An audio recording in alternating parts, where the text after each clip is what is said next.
Assalamualaikum warahmatullahi wabarakatuh. Pemirsa Syahamah Official, kembali lagi kita melanjutkan buku yang sekarang kita pelajari, yaitu ringkasan Sulam Taufiq. Dan kita sudah sampai pada perkataan muallif, pengarang kitab. Qala al-muallif rahimahullah, wa yajibu i'tiqadu anna kulla nabiyyin min anbiya'illahi yajibu an yakuna muttasifan bis-sidqi wal amanati wal fatanati fayastahilu alaihimul kadhibu wal khiyanatu war razalatu was safahatu wal baladah wal jubnu wa kullu ma yunaffiru an qabuli ad-da'wati minhum. Sebelum kita mulai menjelaskannya, jangan lupa mengikhlaskan niat karena Allah Subhanahu wa taala. Mudah-mudahan kita diberikan ilmu yang bermanfaat. Bismillah, alhamdulillah, wassalatu wassalamu ala Rasulillah.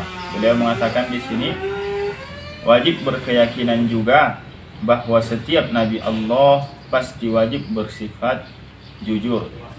Maka tidak ada seorang nabi pun yang berbohong. Tidak ada seorang nabi pun yang melakukan kebohongan. Dan cerita yang dinisbatkan kepada Nabi Ibrahim yang menuduh beliau melakukan kebohongan, maka ketahuilah bahwa cerita itu cerita yang tidak benar. Jadi tidak ada seorang nabi pun yang berbohong.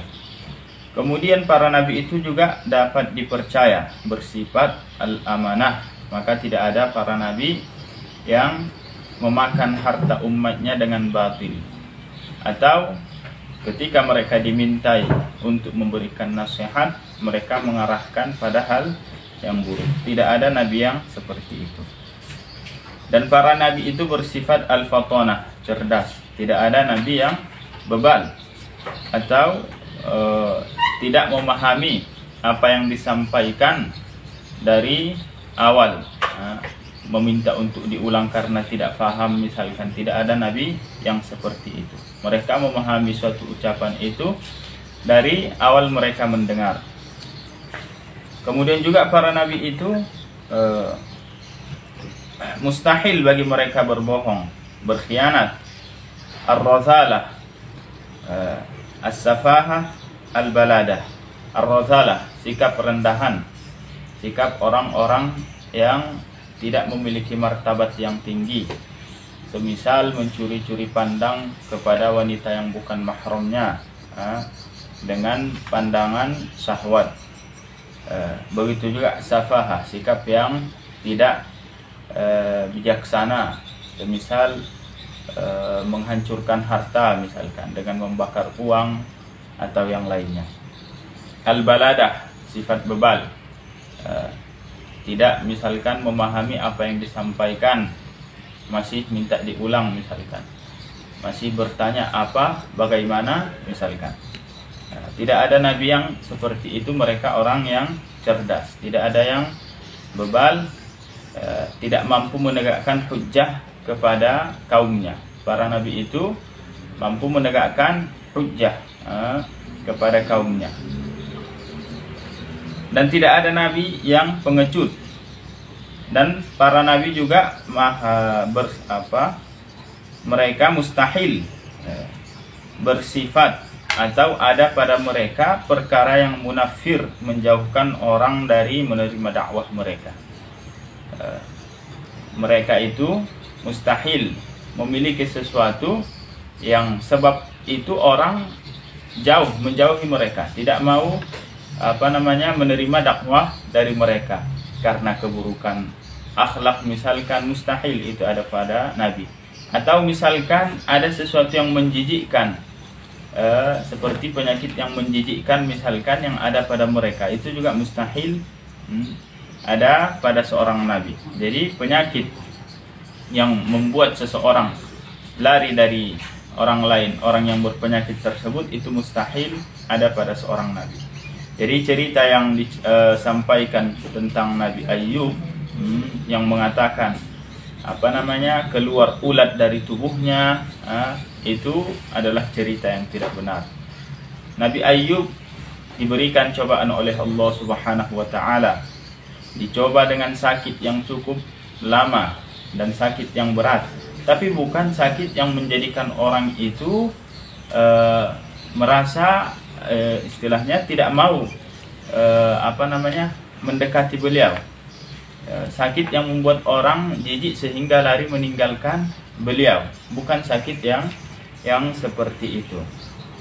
Jadi para nabi itu kaidah umumnya setiap hal yang membuat orang lain lari dari menerima dakwah mereka, maka para nabi itu mustahil memiliki sifat-sifat seperti itu. Lalu kenapa misalkan ada orang yang tidak beriman? Orang yang tidak beriman itu mereka tidak beriman karena tidak mau mengakui kebenaran, bukan karena mendapatkan pada seorang nabi itu sikap yang buruk misalkan, atau sikap tercela. Bukan. Mereka tidak mau beriman itu sebagaimana misalkan yang terjadi dengan kafir Quraisy. Mereka tidak mau beriman kepada Nabi Muhammad karena memang mereka tidak mau melihat kebenaran itu. Kalau tidak, mereka yang mengakui Nabi Muhammad itu orang baik. Sebelumnya mereka menggelari beliau sebagai Al-Amin.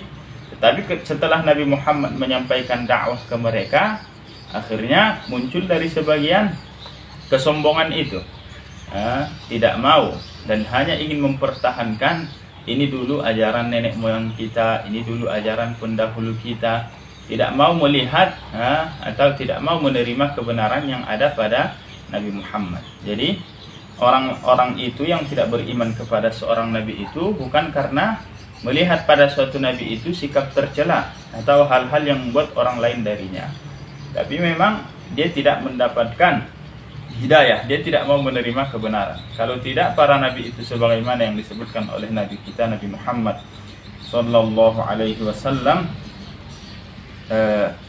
bahwa para nabi itu semuanya memiliki rupa-rupa yang bagus dan memiliki suara-suara yang bagus. Ma ba'atsallahu nabiyyan illa hasanal wajhi. Tidaklah Allah mengutus seorang nabi kecuali hasanal wajhi, memiliki rupa yang elok, rupa yang bagus. Hasanas sauti, memiliki suara yang bagus. Ini gambaran bahwa Allah menjadikan para nabi itu makhluk-makhluk yang memiliki sifat-sifat sempurna.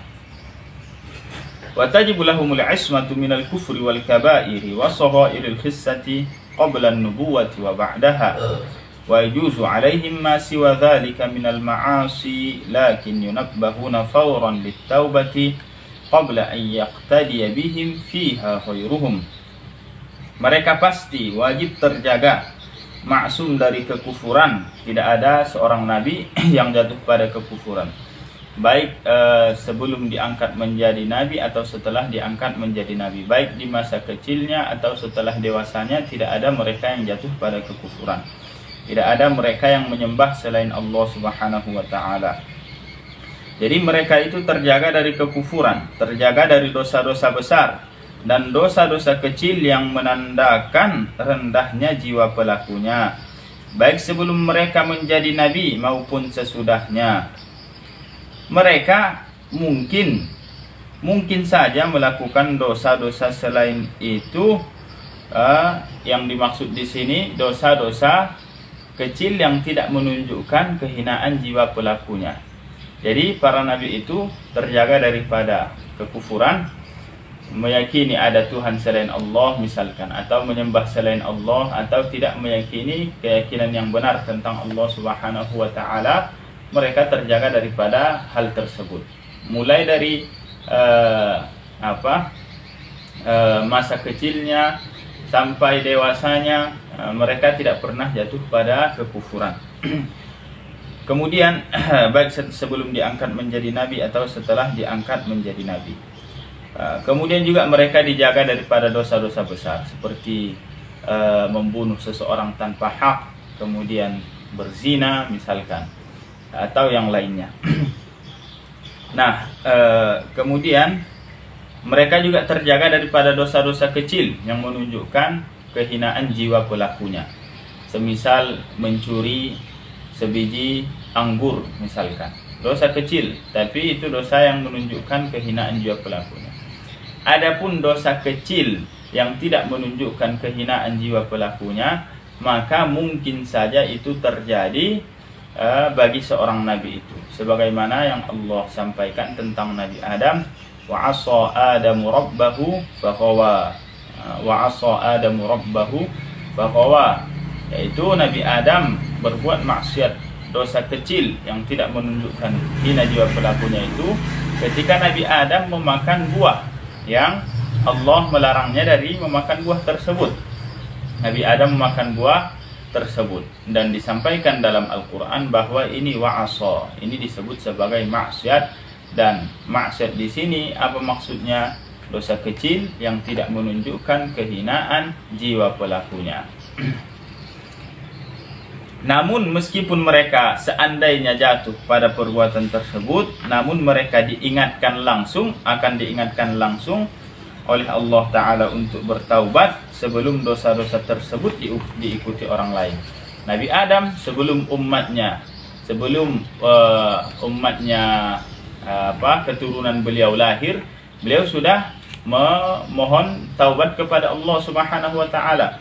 Sebelum orang lain mengetahui bahwa Nabi Adam, sebelum umatnya mengetahui bahwa Nabi Adam pernah memakan buah tersebut yang itu dilarang oleh Allah Subhanahu wa Ta'ala, beliau sudah taubat, sehingga tidak ada satupun umatnya yang mengatakan seorang nabi melakukan itu tanpa dia tahu itu dilarang akhirnya ikut-ikutan. Tidak, mereka para nabi itu seandainya jatuh dalam perbuatan hal itu, mereka sudah kembali dan taubat sebelum itu sampai kepada umat mereka, sebelum mereka sempat diikuti oleh orang dalam perbuatan itu. فَمِنْ هُنَا يُعْلَمُ أَنَّ النُّبُوَّةَ لَا تَصِحُّ لِإِخْوَةِ يُوسُفَ الَّذِينَ فَعَلُوا تِلْكَ الْأَفَاعِيلَ الْخَسِيسَةَ وَهُمْ مَنْ سِوَى بِنْيَامِينَ وَالْأَسْبَاطُ الَّذِينَ أُنْزِلَ عَلَيْهِمُ الْوَحْيُ هُمْ مَنْ نُبِّئَ مِنْ ذُرِّيَّتِهِمْ. Dari sini kita ketahui bahwa kenabian tidak sah berlaku bagi saudara-saudara Nabi Yusuf yang telah melakukan perbuatan-perbuatan keji itu. Dari sini kita ketahui dari kaidah yang kita sebutkan bahwa seorang nabi itu dijaga daripada kekufuran, dijaga daripada dosa-dosa besar, dijaga daripada dosa-dosa kecil yang menunjukkan kehinaan jiwa pelakunya, baik sebelum mereka menjadi nabi ataupun setelah mereka menjadi nabi. Jadi orang yang tidak dijaga dalam hal ini berarti dia itu orang yang tidak akan mendapatkan maqam kenabian. Di masa dahulu, di masa ketika nabi-nabi masih diutus, sebelum diutus Nabi kita Nabi Muhammad, sebelum ditutup kenabian oleh Nabi kita Nabi Muhammad, bagi orang yang bersifat dengan sifat seperti ini diketahui bahwa orang tersebut tidak akan mendapat maqam kenabian. Orang yang pernah jatuh pada kekufuran, orang yang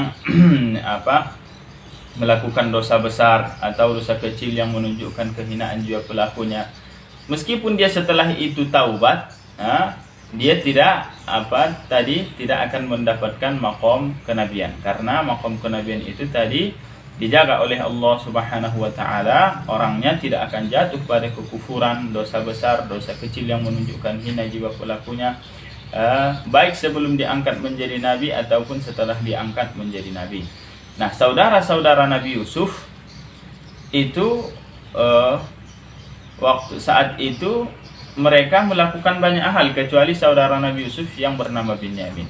Saudara Nabi Yusuf itu yang pertama, mereka menyakiti Nabi Yusuf tanpa hak, mulai daripada memukul Nabi Yusuf.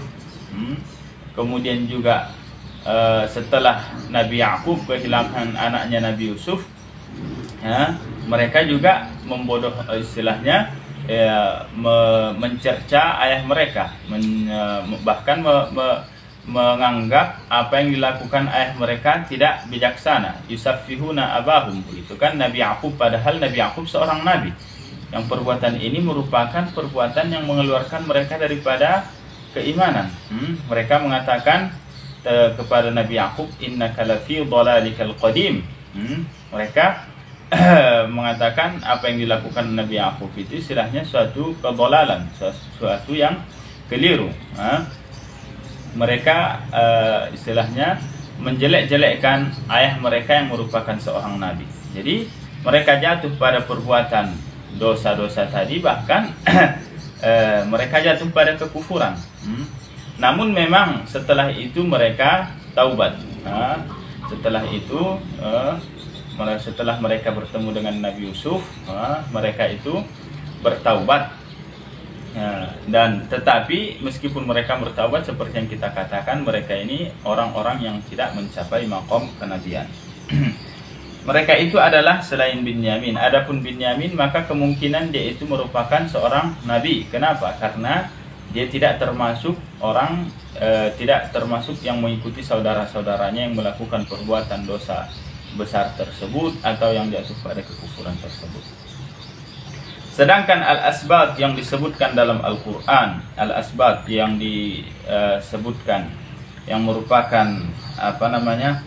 yang mendapatkan wahyu yang diangkat menjadi nabi, mereka adalah keturunan saudara Nabi Yusuf yang disebutkan dalam Al-Quran, al-asbat, yang mereka itu para nabi. Bukan yang dimaksud di situ saudara-saudara Nabi Yusuf yang telah melakukan perbuatan dosa tersebut dan pernah jatuh pada kekufuran tersebut. Yang dimaksud adalah keturunan orang-orang itu.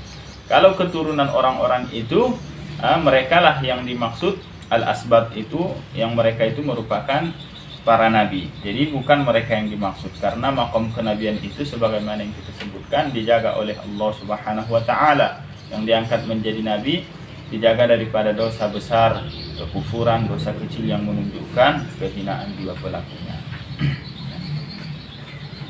Dan kemudian kita telah masuk pada pasal berikutnya, yaitu riddah.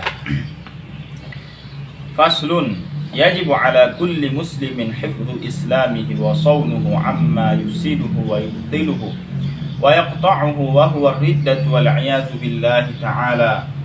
Qala an-Nawawi wa khairuh ar-riddatu afhashu anwa'il kufur. Pasal, wajib bagi setiap muslim memelihara keislamannya dan menjaganya dari hal-hal yang merusak, membatalkan dan memutuskannya, yaitu riddah. Orang yang keluar dari Islam setelah dia pernah dalam Islam, kemudian keluar, perbuatannya dinamakan riddah dan dia disebut sebagai orang yang murtad. Kita memohon kepada Allah agar menjaga kita dari riddah tersebut. Al-Imam An-Nawawi dan lainnya berkata, riddah adalah kekufuran yang paling keji, kekufuran yang paling buruk. Kenapa? Karena orang itu sebelumnya sudah berada dalam kebenaran, kemudian dia meninggalkannya dan kembali kepada kebatilan. Wa qad kathura fi hadha az-zaman at-tasahul fil kalam hatta innahu yakhruju min ba'dihim alfazun tukhrijuhum 'anil Islam wala yarawna dhalika dhanban fadlan an kaunihi kufra. Pada masa ini telah banyak sikap ceroboh sembrono dalam berbicara, hingga sebagian orang mengucapkan kata-kata kufur yang mengeluarkan mereka dari agama Islam. Namun mereka tidak menganggap perkataan kufur tersebut sebagai perbuatan dosa, apalagi menganggapnya sebagai kekufuran. Banyak orang itu yang dalam berbicara tidak mau lagi melihat batasan-batasan. Akhirnya dalam bercanda pun harus dia kait-kaitkan dengan urusan agama, yang sehingga tanpa dia sadari dia mengucapkan suatu ucapan yang di situ ternyata terdapat penghinaan terhadap Allah, atau terdapat penghinaan terhadap Rasulullah, atau terdapat penghinaan terhadap Al-Quran misalkan. Jadi tanpa dia sadari, dia kira itu hanya sebuah ucapan saja, hanya sekedar omongan saja yang tidak akan membahayakannya, tapi ternyata hal tersebut menjatuhkannya pada kekufuran. Hal tersebut menjadikannya keluar daripada agama Islam. Yang mengatakan misalkan Allah telah mati, katanya Tuhan telah mati, orang yang seorang muslim yang mengatakan hal tersebut, maka jelas orang tersebut telah keluar daripada agama Islam. Entah tujuannya apa misalkan, tapi ucapan itu meskipun dia jadikan misalkan bahan bercandaan atau yang lainnya, itu mengeluarkannya daripada agama Islam. Wa dzalika misdaqu qaulihi sallallahu alaihi wasallam, dan ini adalah pembuktian daripada apa yang disampaikan oleh Nabi Muhammad sallallahu alaihi wasallam. Innal 'abda la yatakallamu bil kalimati la yara biha ba'san yahwi biha fin nari 70 kharifa ay masafata 70 'aman fin nuzul wa dzalika muntaha jahannam wa huwa khassum bil kuffar. Wal hadits rawahu at-Tirmidzi wa hasanah wa fi ma'nahu haditsun rawahu al-Bukhari wa Muslimun. Maknanya apa yang disampaikan oleh Nabi kita Nabi Muhammad sallallahu alaihi wasallam, sesungguhnya seorang hamba jika mengucapkan perkataan yang merupakan kekufuran yang tidak dianggapnya berbahaya, padahal sebab perkataan itulah ia terjerumus ke dasar neraka yang jarak tempuhnya 70 tahun, yang tidak dihuni kecuali oleh orang-orang kafir. Hadis riwayat At-Tirmidzi. Yakni jarak tempuhnya dari atas ke bawah adalah 70 tahun, dan itulah dasar neraka jahanam, tempat yang khusus bagi orang-orang kafir. Dan sebagaimana yang disebutkan dalam hadis, ini penyebabnya hanya ucapan yang orang tersebut mungkin tidak menganggapnya sesuatu yang membahayakannya, tapi dia mengucapkannya dengan sadar, bukan dalam keadaan tidur misalkan. Dia mengucapkannya dalam keadaan faham makna yang dia ucapkan, bukan istilahnya dia seperti orang yang berbicara bahasa asing misalkan yang dia tidak memahaminya. Jadi dia mengucapkannya secara sadar, sengaja, bukan dalam keadaan hilang akal misalkan, dan dia juga mengucapkannya dalam keadaan faham makna yang dia ucapkan. Dia ucapkan sesuatu yang di situ misalkan terdapat penghinaan terhadap Allah atau terhadap Rasulullah atau terhadap Al-Quran atau terhadap aturan yang dijadikan oleh Allah Subhanahu wa Ta'ala, maka orang tersebut itu keluar daripada agama Islam, sebagaimana yang disampaikan oleh Nabi kita, orang tersebut dijatuhkan ke dasar api neraka yang jarak tempuhnya itu dari atas ke bawah jarak 70 tahun. Hadis ini diriwayatkan oleh At-Tirmidzi dan ia menilainya hasan, semakna dengan hadis ini, hadis yang diriwayatkan oleh Bukhari dan Muslim. وهذا الحديث دليل على أنه لا يشترط في الوقوع في الكفر معرفة الحكم ولا انشراح الصدر ولا اعتقاد معنى اللفظ كما يقول كتاب فقه السنة. Hadis ini adalah dalil bahwa ketika seseorang telah jatuh pada kekufuran, tidak disyaratkan untuk dihukumi kafir, ia mengetahui hukumnya, bahwa hal tersebut mengakibatnya keluar dari Islam, dan tidak disyaratkan dengan lapang dada ketika mengucapkannya. Juga tidak disyaratkan meyakini makna lafaz yang dia ucapkan seperti yang dikatakan Sayyid Sabiq dalam kitab Fiqh Sunnah.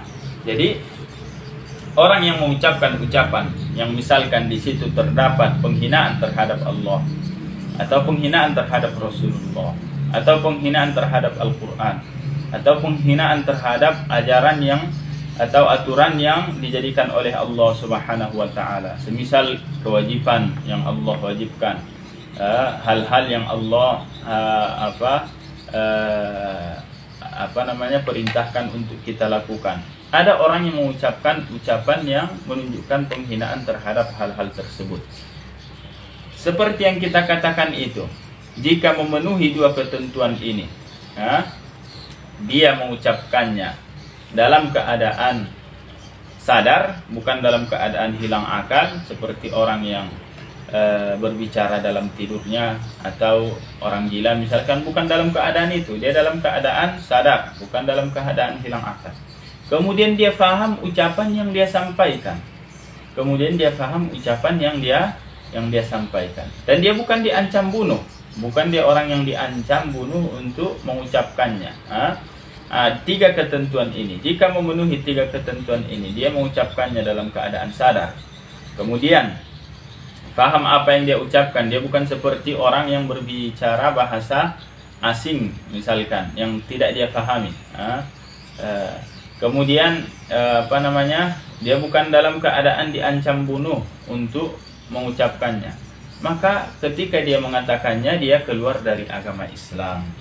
Meskipun dia tidak tahu misalkan bahwa ucapan ini ternyata telah mengeluarkannya daripada agama Islam. Meskipun dia tidak tahu, tetap dihukumi dia telah keluar daripada agama Islam.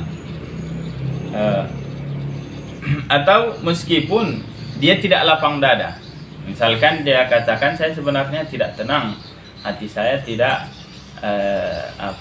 terima, tapi dia mengucapkannya dalam keadaan itu tadi.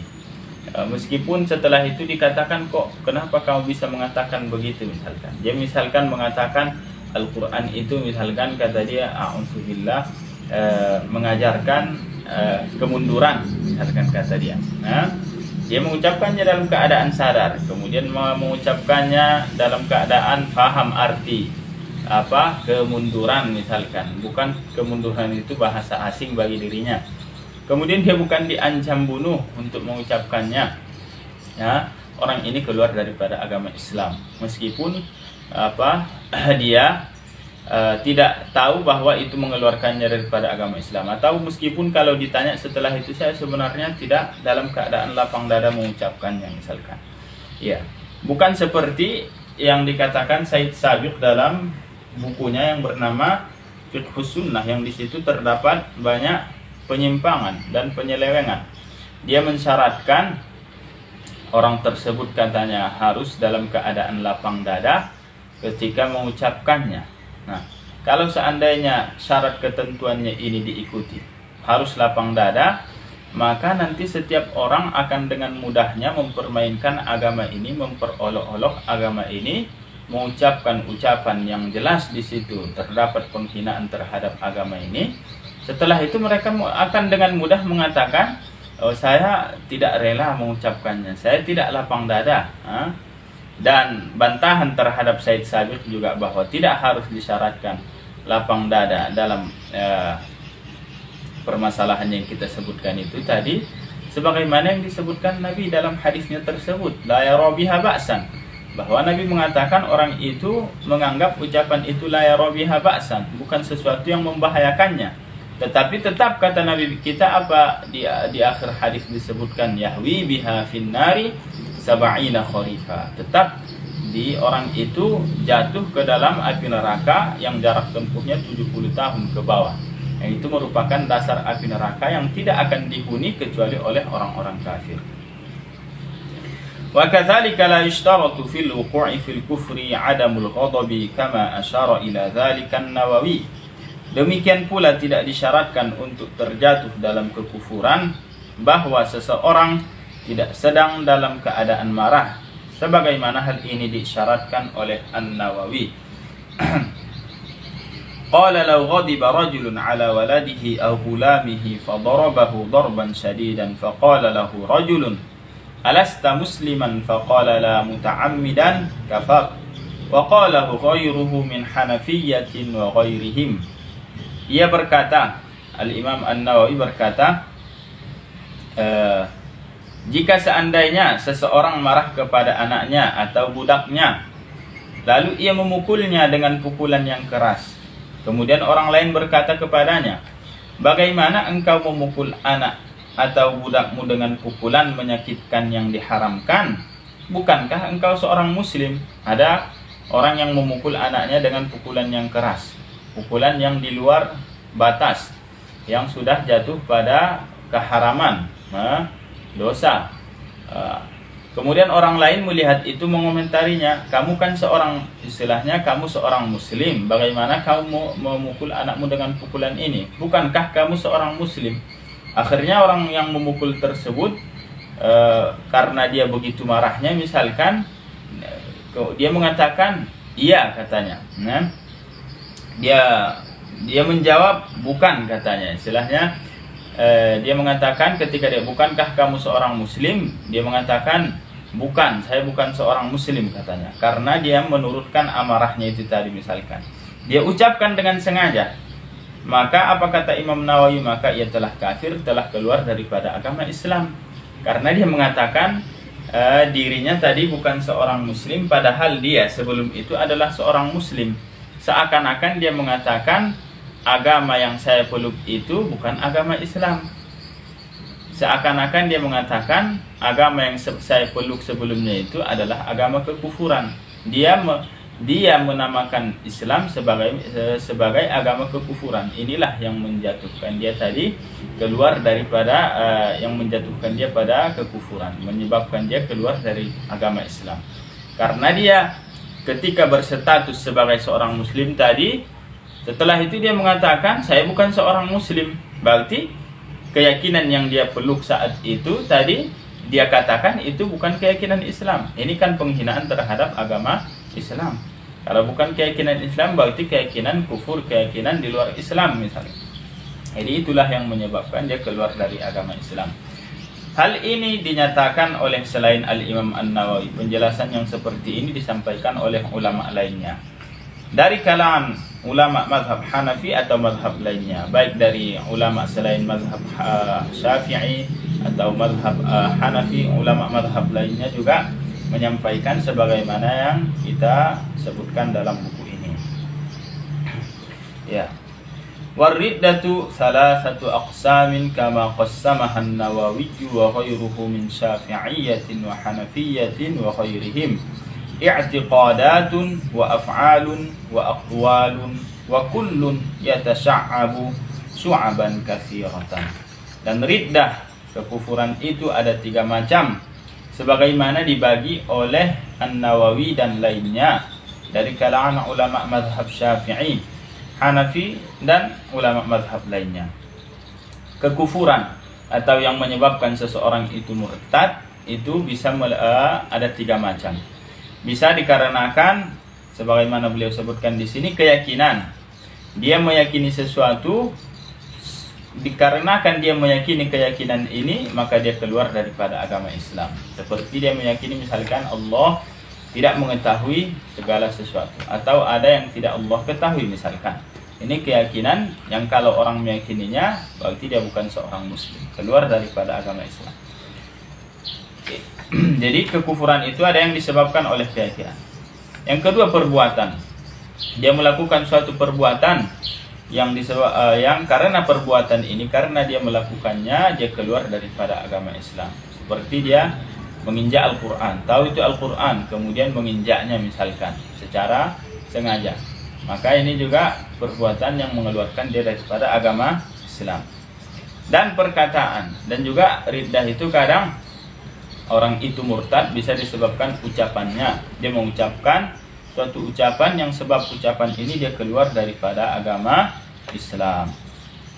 Seperti mengatakan misalkan a'udzubillah, Nabi Muhammad itu katanya tergila-gila pada wanita, hanya pencari kesenangan nafsu, a'udzubillah. Ini juga penghinaan terhadap Nabi Muhammad sallallahu alaihi wasallam. Kalau orang mengucapkannya, maka orang tersebut jika dia sebelumnya dalam Islam, maka sebab ucapan itu dia keluar daripada agama Islam.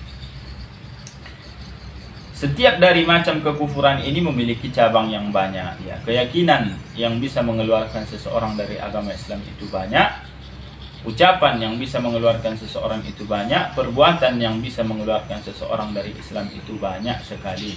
Maka hendaklah kita mempelajarinya, tahu bagaimana kita menjaga keimanan kita, tahu bagaimana kita menjaga keislaman kita, yang hal ini merupakan hal yang paling berharga yang ada pada diri kita.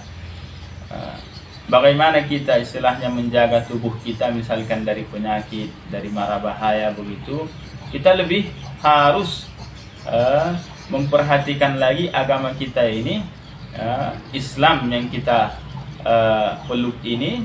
Jangan sampai kita melakukan atau mengucapkan atau meyakini sesuatu yang akhirnya keislaman lepas dari diri kita. A'udzubillah. Semoga Allah menjaga kita dari hal tersebut. Sebagaimana kita diperintahkan mempelajari hal-hal yang membatalkan sholat, supaya sholat kita tidak batal.